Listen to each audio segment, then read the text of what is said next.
Braillovo písmo je písmo pre nevidiacich, preto sa pochopiteľne číta matom. Najčastejšie sa používajú len ukazováky ľavej aj pravej ruky, že sa číta súčasne obojručne. Louis Braille bol nevidiaci mladý človek, ktorý už v detstve prišiel o zrak a ako chovanec Ústavu pre francúzskych nevidiacich v Paríži sa zoznámil s písmom Charlesa Barbiera, ktorý bol dôstojníkom francúzskej armády. Pôvodnou ideou tohto dôstojníka bolo vytvoriť 12-bodové písmo pre vojakov, aby ho mohli čítať v zákopoch po tme.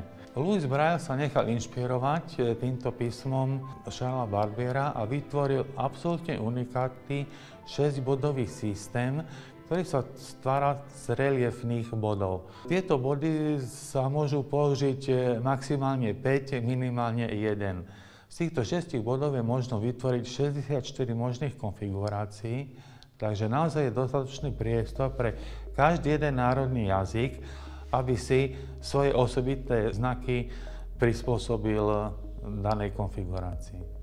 Braillovo písmo je tým absolútne univerzálnym písmom, ktoré je používané na celom svete. Dobrý deň. Dobrý deň.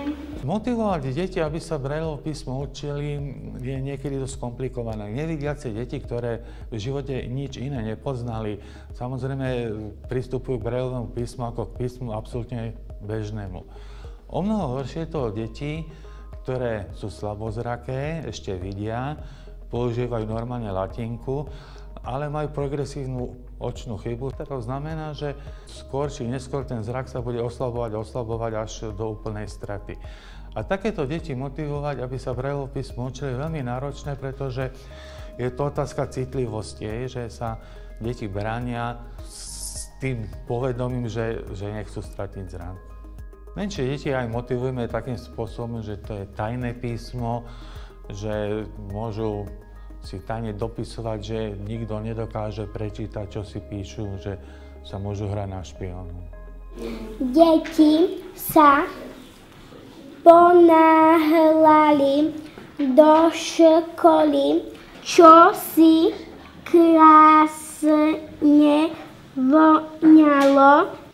Mandarinka. Metodika výučby Braillovho písma v podstate môžeme rozdeliť na také dve časti. Musíme rozlišovať medzi malými deťmi a dospelými. Dospelí už vedeli čítať, písať voľakedy, a keď stratili zrak v dospelosti, tak také ako že slabikovanie, tvorba slov, to im je známe, to už poznajú. Takže aj ten abecedný postup výuky je inakší. Iné to deti, ktoré sa narodili ako úplne nevidiace, alebo teda majú ťažké zrakové postihnutie, kde sa vyučuje takou hravou formou. Sú šlabikáre, kde je nejaký reliefný obrázok, ktorý má znázvovať nejaké to písmeno a tieto písmena sa učia postupne tak, ako na bežných školách. Začína sa samohláskami, až potom teda ďalej sa pridávajú spoluhlásky. Mesiačiky. Dobre, ďakujem, lásko, super. Dobre, išlo ti to výborne. Používame také isté učebnice, ako používajú vidiace deti, s tým, že tieto učebnice sú prepísané do Braillovho písma. Iné je to potom na stredných a vysokých školách, kde už teda deti si tie poznámky získavajú inými spôsobmi, a Braillovo písmo už v podstate, dá sa povedať, nie je v takom rozsahu používané ako v minulosti.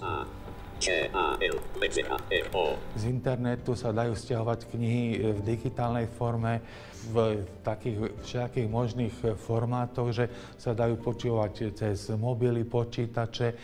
Ja osobne poznám asi 2-3 ľudí, ktorí čítajú beletriu v Braillovom písme. Ináč všetko len takejto modernej technológii. Žmejka Valtary, jeho království. 11 listů Marka Mamielia Mezenciana z jara roku 30 po Kristu.